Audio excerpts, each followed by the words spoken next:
गांव के किनारे एक पुराना हवेली नुमा घर था। उस घर में पीढ़ियों से शंकर का परिवार रह रहा था। शंकर के दादा ने अपनी जवानी में जंगल साफ करके खेत बनाए थे। बारिश में धान, गर्मियों में गेहूं और सर्दियों में सरसों बोते बोते उनकी जिंदगी बीत गई।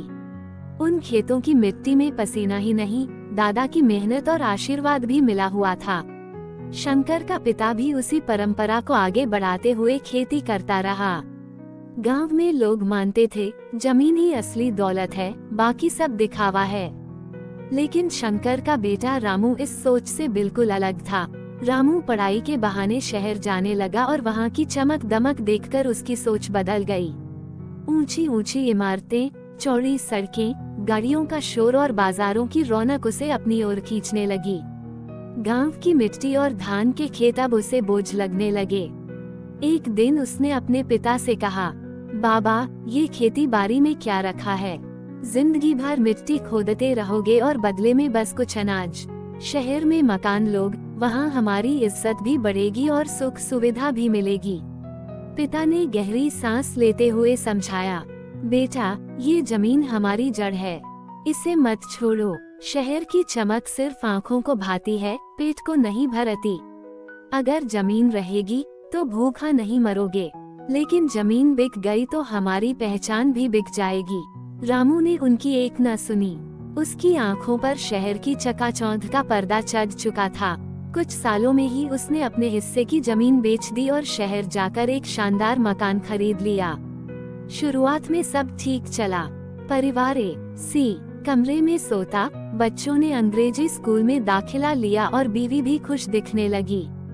गांव के लोग दूर से देखते और कहते, देखो, रामू ने जमीन बेचकर शहर में ठाठ बना लिया। लेकिन वक्त हमेशा एक जैसा नहीं रहता। करीब 5 साल बाद अचानक नगर निगम ने नोटिस भेजा, आपका मकान सरकारी जमीन पर बना है, जो अतिक्रमण माना जाएगा। जल्द ही कार्रवाई की जाएगी। रामू को विश्वास ही नहीं हुआ। उसने वकील किया, अधिकारियों के चक्कर लगाए, लेकिन कोई फायदा नहीं हुआ। एक दिन बुलडोजर आया और देखते ही देखते उसका पूरा मकान मलबे में बदल गया। अब परिवार के पास न गांव की जमीन बची थी, न शहर का मकान। किराए के एक छोटे से कमरे में रहना पड़ा। बच्चे जिन स्कूलों में पढ़ते थे, वहां की फीस देना मुश्किल हो गया। पत्नी भी रोज ताने देने लगी, काश तुमने गांव की जमीन न बेची होती, कम से कम सर पर छत और खाने को अनाज तो होता। रामू को तब समझ आया कि उसने अपने दादा पिता की वर्षों की मेहनत और विरासत को एक झटके में गंवा दिया। उसके पास सिर्फ पछतावा रह गया। एक दिन गांव के बुजुर्ग से मिलने आया। बुजुर्ग ने उसे देखकर कहा, बेटा, पैसा वापस कमाया जा सकता है, लेकिन जमीन और विरासत दोबारा नहीं मिलती।